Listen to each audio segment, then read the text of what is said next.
What? We Gotta can let do an it adult snow. version.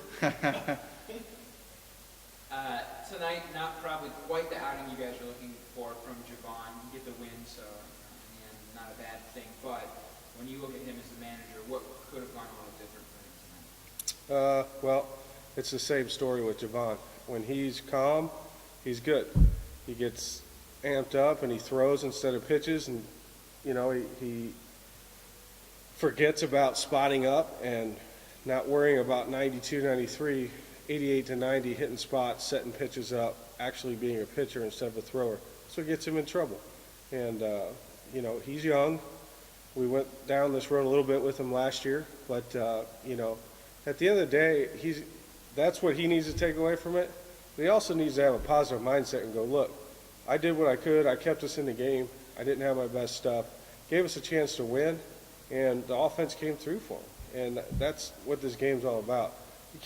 You're foolish to think you're going to go out there and throw a one-hit shutout every night, two-hit shutout. But when you don't have your best stuff, compete. And that's what he did. At least he stayed out there. He competed. He got us to the fifth, kept the game at hand, and the offense stayed on top, and that was great.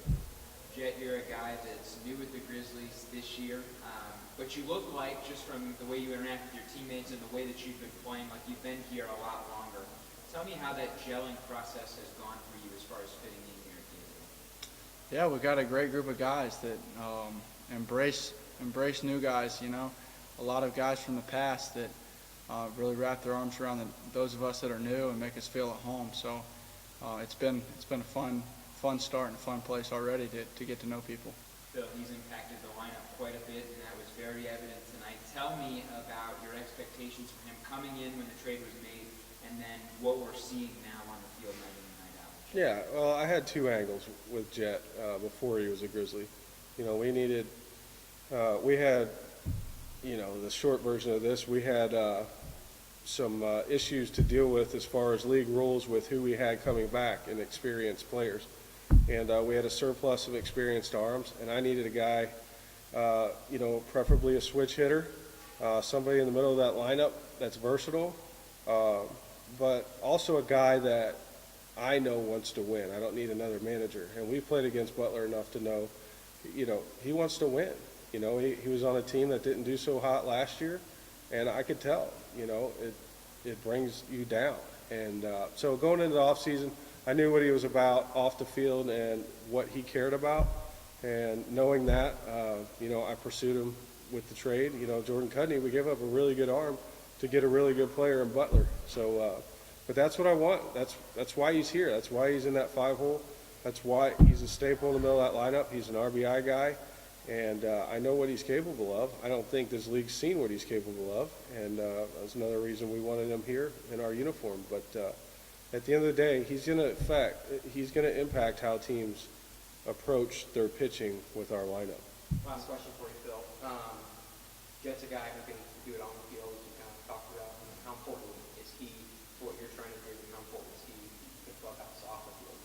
Well, it's probably the most underrated aspect of this is your clubhouse, and it's not just a place you dress. It's your living room at home with your family. Okay, it's where all the laughing, the crying, the fighting, it's your family in there. And Jet brings, some energy, but he also brings a positive attitude every day, good or bad. And, in this game, in this schedule, whether you're playing for us or you're playing for the Red Sox, it doesn't matter. It's a grind, and you can't have highs and lows. You got to stay here, good or bad. Every day's a new day. You learn, you get better, and Jet, he symbolizes that. And he keeps guys loose, keeps himself loose. You take it too serious, you're just going to grind yourself in the ground. And, so he knew a couple of the guys from playing against him and talking with him and hanging out after games when he was with Rockford. But at the end of the day, we needed a guy like him. A lot of our guys are kind of quiet, and he's bringing out a little bit more of our other players' personality too.